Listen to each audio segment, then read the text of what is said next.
దైనందిన జీవితంలో మానవాళి ఆధ్యాత్మిక ఔషధం స్వీకరించడం ద్వారా మానస వికాసం ఏర్పడి తద్వారా సత్ఫలితాలు వచ్చి సంసారిక సామాజిక సమస్యలు పరిష్కారం ఒకటే కాక దేశాభివృద్ధి విశ్వశాంతి ఏర్పడుతుందని పీఠాధిపతి డాక్టర్ ఉమర్ అలీ షా అన్నారు. శనివారం ఉదయం కాకినాడ బోట్ క్లబ్ వద్ద కవిశేఖర డాక్టర్ ఉమర్ అలీ షా స్వామివారి 141వ జయంతి సందర్భంగా ప్రస్తుత పీఠాధిపతి డాక్టర్ ఉమర్ అలీ షా స్వామివారి అధ్యక్షతన సభ జరిగింది.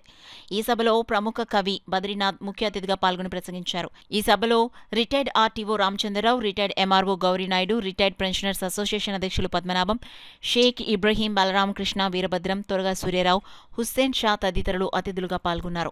డాక్టర్ ఉమర్ అలీ షా మాట్లాడుతూ 16 ఏళ్ల ప్రాయంలోనే బ్రహ్మ విద్యా విలాసం అనే గ్రంథాన్ని రచించి పిన్న వయసులోనే బ్రహ్మజ్ఞానిగా తత్వవేత్తగా నిరూపితం చేసుకున్నారు. నాటి ప్రజలలో జాతీయ స్వాతంత్ర్య కాంక్షను కాంక్షించారు. స్వాతంత్ర్య ఉద్యమంలో మహాత్మాగాంధీతో కలిసి పాల్గొన్నారు. కేంద్ర అసెంబ్లీలో ఆలోచనాత్మక ఆచరణాత్మక ప్రసంగాలిచ్చారని అలీషా అన్నారు. కవి బద్రీనాథ్ మాట్లాడుతూ డాక్టర్ ఉమర్ అలీ షా కవిని అంతర్జాతీయ స్థాయి కవిగా, బహుభాషా కోవిదునుగా, పండిత కవిగా సుప్రతిష్టమయ్యారని అన్నారు.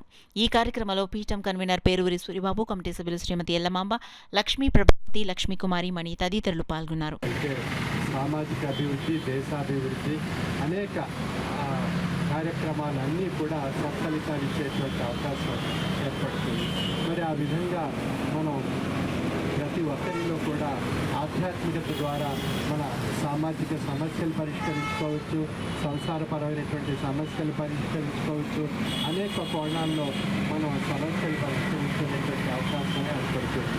సాధారణంగా మన పిల్లలు ఏదైనా చదువుల్లో ఎక్కువ తక్కువలు ఉన్నప్పుడు వారు ఆ యొక్క పోటీతత్వాన్ని భరించలేక ఆత్మహత్యలు చేసుకోవడం, అదేవిధంగా వ్యవసాయదారులు అదేవిధంగా సంసారంలో స్త్రీమూర్తులు అనేక కోణాల్లో మనం చూస్తున్నాం ఆత్మహత్యలు చేసుకుంటున్నారు. కారణం కేవలం క్షణికావేశం.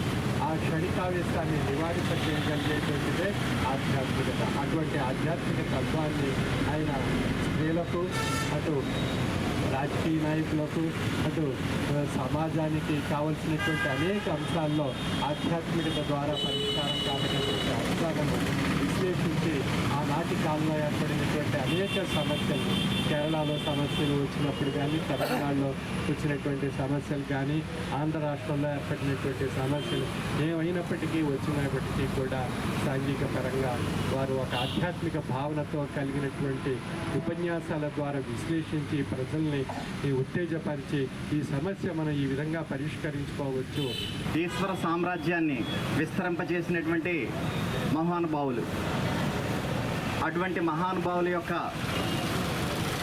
జయంతోత్సవాన్ని వేరన బోట్ క్లబ్ వద్ద మనం స్వామివారి యొక్క అధ్యక్షతన నిర్వహించుకోవడం మనందరికీ కూడా ఎంతో ఆనందదాయకం.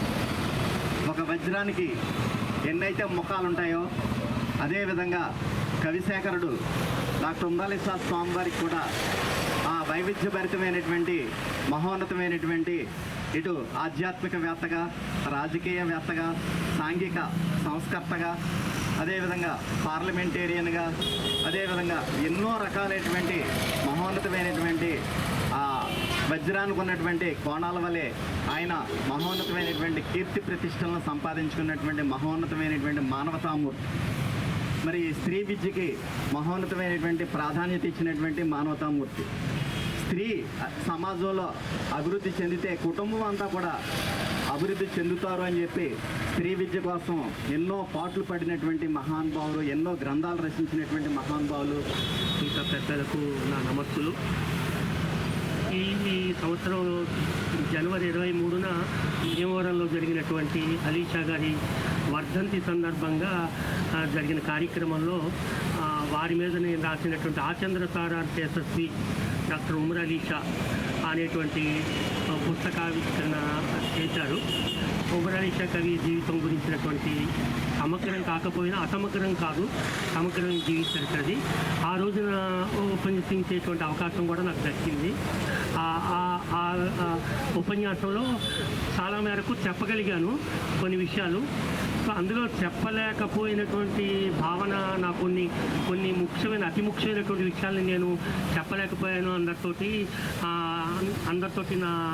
నా ఆలోచన, నా భావన మీ అందరి ముందు ఉంచలేకపోయాను అని అనుకున్నాను. ఆ రోజున భావించాను.